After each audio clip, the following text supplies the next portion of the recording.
Serigne Djibril Niang day spécialiste la en faiblesse sexuelle góor ñi nga xam ne maanaam dañoo tële boo jëfandikoo ay garabam day amul benn effet secondaire du la gaañ ci dara dooley góor mooy traitement bi dañ la koy fajal ba mu wér soo ko xasee ba jël dootoo soxlaati garab traitement définitif la gaynde gi nag mooy boo bëggee tàng maanaam yëg sa bopp te benn jafe-jafe ci wàllu wéeru yaram nag du la dugg yow ku góor ki saay boo ko bëggee mën nga koo def te doo ci am kon benn ngaañ-ngaañ ay meraw jeex na fi mer muy continuer jeex na fi kattanug sidit ak góor daal di taxaw dooley góor mooy traitement bi dañ la koy fajal ba mu wér gaynde gi nag mooy boo bëggee tàng maanaam yëg sa bopp ba tey ku mënul am doom Serigne Djibril Niang mi lée mën na ci dara ci kattanu yàlla subhaanahu wa taala ba tax na képp koo xam ne nag bëgg nga cee am leneen lu leer wooteel ci 77 677 77 08 Serigne Djibril Niang ku jëm ca yàlla buur yow nga def de àndandoo doo dox di si booru doo jaay sa ngor de wóor daa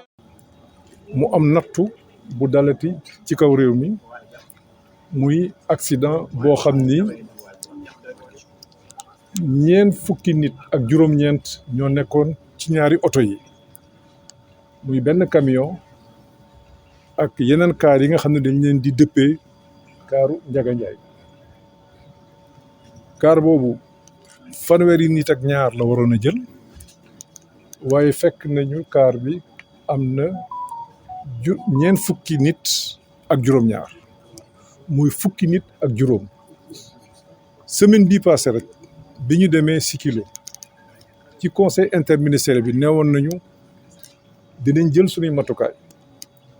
pour que modification soppite yi nga xam ne ñu ngi koy andi ci oto yi pour mën cee def ay nit ñu gën a bari wala def ci ay bagages yu gën a bari loolu dañ koy dakkal ñi ngi woon ci mesure bi di ko appliquer di waxtaan ak ñoom nattu bi dalaat ci kaw réew mi loolu li muy wane mooy la nga xam ne dañ ko defoon ngir aar askan wi lu jaadu la ndax modification bi ñu modifié oto bi mu waroon a jël fanweeri nit ak ñaar ñu yokk ci fukki nit ak juróom xam ngeen ni loolu ëpp na loolu jaadu gis nañ ni aussi vitesse bi dafay bari ndax boo demee ci lieu accident boo xoolee ni oto yi dajee da ngay xam ni vitesse bi bari woon na lool jëloon nañu décision boo xam ne dinañ ko appliquer mooy képp kuy def transport di yab ay nit wala di yab marchandise dinañu fexe ba compteur bi yem ci 90 kilomètres à l'heure ci ni mu gën a gaawee dinañu wax ministère des transports mu xool exactement nan la ñuy jëlee mesures yooyu ndax ku nekk ci réew mi war ngaa liggéey ku nekk ci réew mi war nga daan sa doole waaye dund nag da cee bokk te moo jiitu lépp ndax li ñu fi andi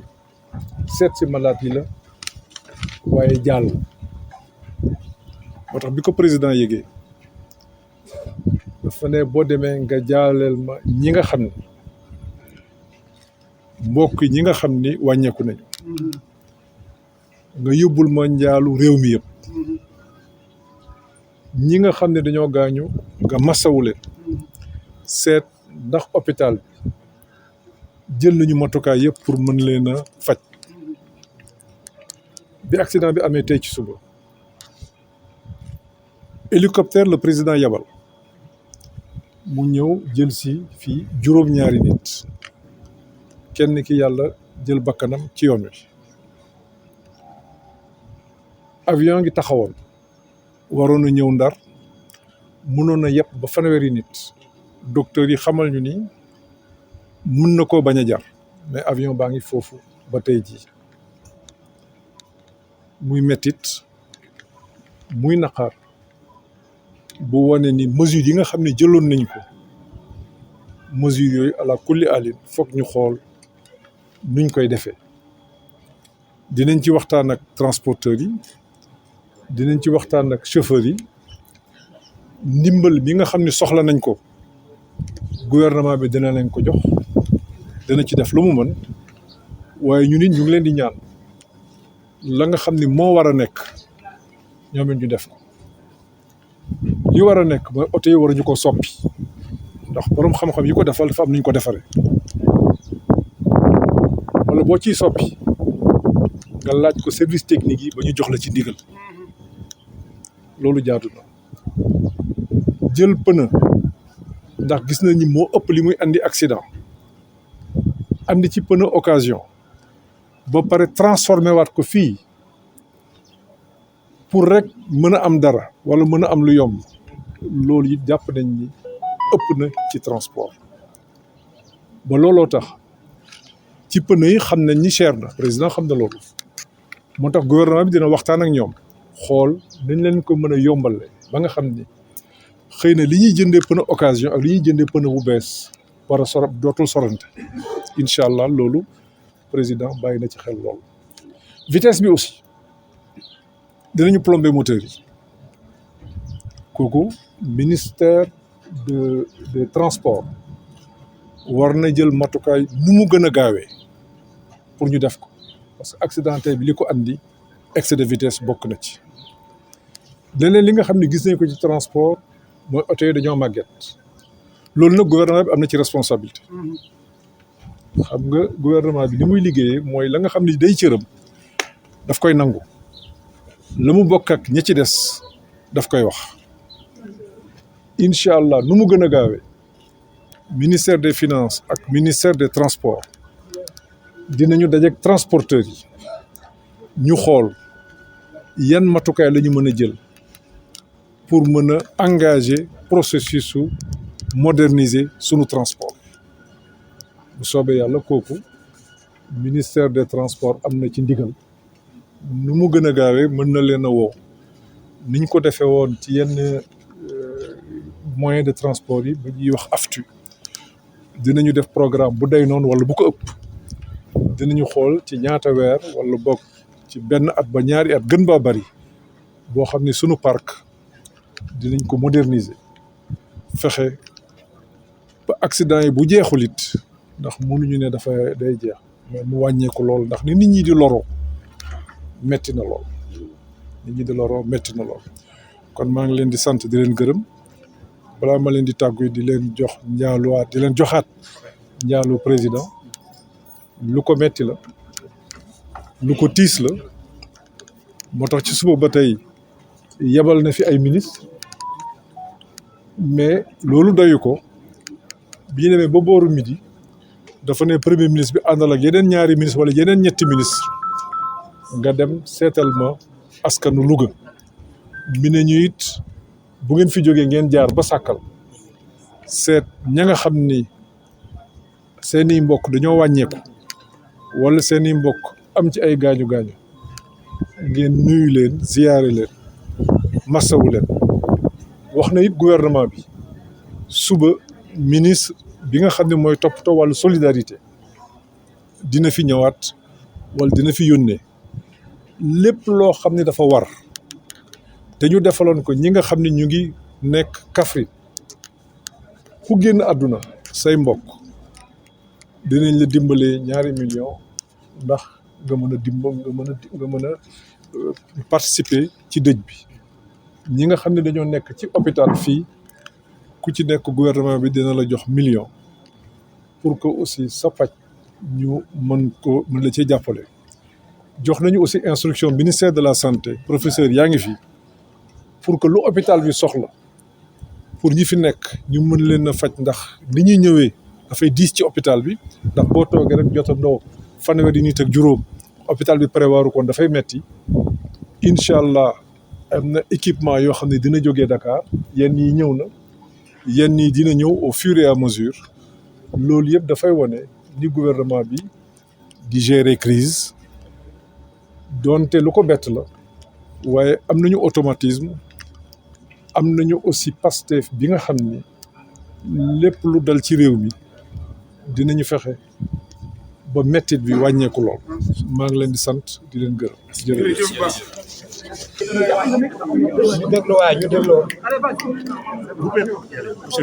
Je voudrais vous remercier. Le chef de l'État ce matin m'a demandé avec les membres du gouvernement, dès qu'il a été informé de cet accident malheureux, de venir avec les ministres nous enquérir de la situation. Je voudrais à son nom présenter les condoléances aux familles éplorées, présenter ces condoléances à l'ensemble du peuple sénégalais, souhaiter prompt rétablissement à ceux qui sont blessés. D'ores et déjà, je voudrais dire que toutes les dispositions ont été prises par le chef de l'État pour que nos compatriotes blessés soient traités dans les meilleures conditions possibles. C'est ainsi que dès la survenance de l'accident, les services de sécurité, les services de santé se sont mobilisés avec une très grande rapidité pour porter secours et assistance. Le chef suprême des armées, qui est le président de la République, a demandé à l'état-major des armées de dépêcher un hélicoptère qui est arrivé ce matin à Louga et qui a pu rapatrier 6 personnes, 7 d'ailleurs, dont l'une est décédée en cours de route. Un avion était prépositionné à Dakar pour pouvoir venir récupérer les autres malades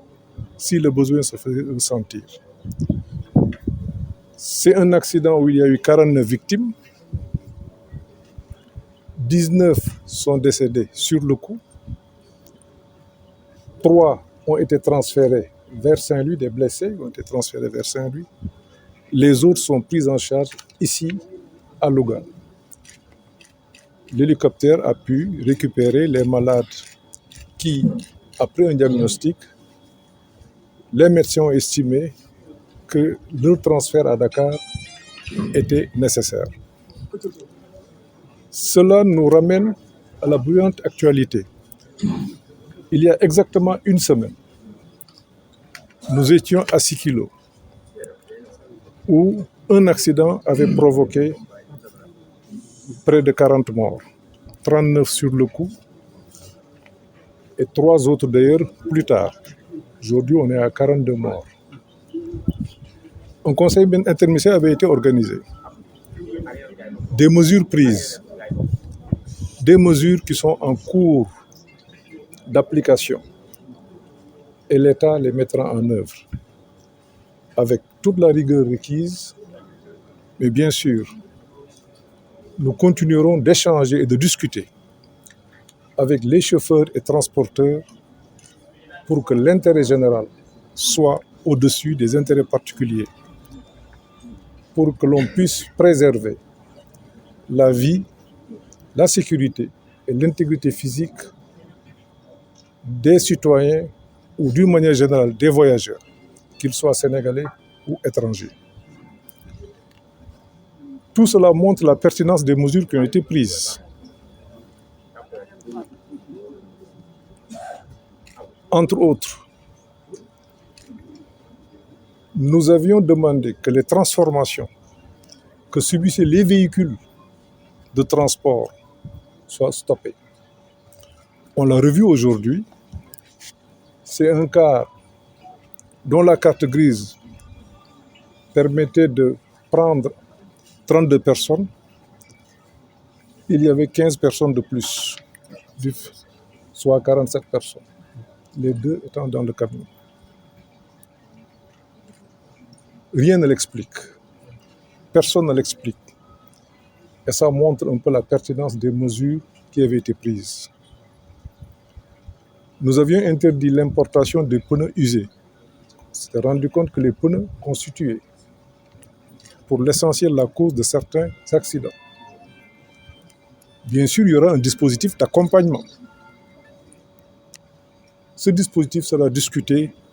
avec les chauffeurs et transporteurs. Le souhait du président de la République, c'est que les charges soient amoindries dans ce secteur. Nous avions aussi parlé du contrôle des visites techniques. Nous avons remarqué aujourd'hui, au vu de l'enquête préliminaire que ce véhicule a passé 3 fois la visite technique. Ce véhicule vient d'avoir sa visite technique. C'est vrai qu'il y a une responsabilité des services de l'État. De ce point de vue, l'État aussi prendra toutes ses responsabilités pour que nos intérêts personnels ne soient mis au-dessus de l'intérêt général. Le président de la République a aussi décidé d'un programme de renouvellement du parc. Le gouvernement est ouvert pour échanger avec les transporteurs sur les conditions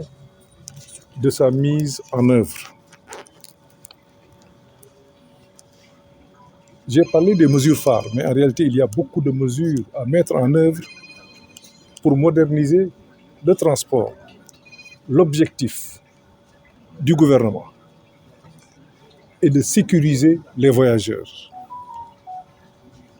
C'est le seul objectif que le gouvernement a.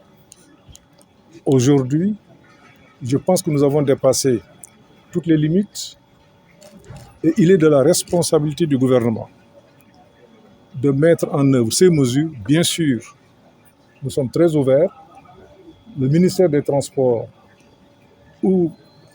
moi-même, au niveau de la primature, nous sommes disposés à engager toutes les discussions nécessaires pour faciliter la mise en œuvre de ces mesures prises pour l'intérêt de la collectivité. kon mbooloo mi maa ngi leen di nuyu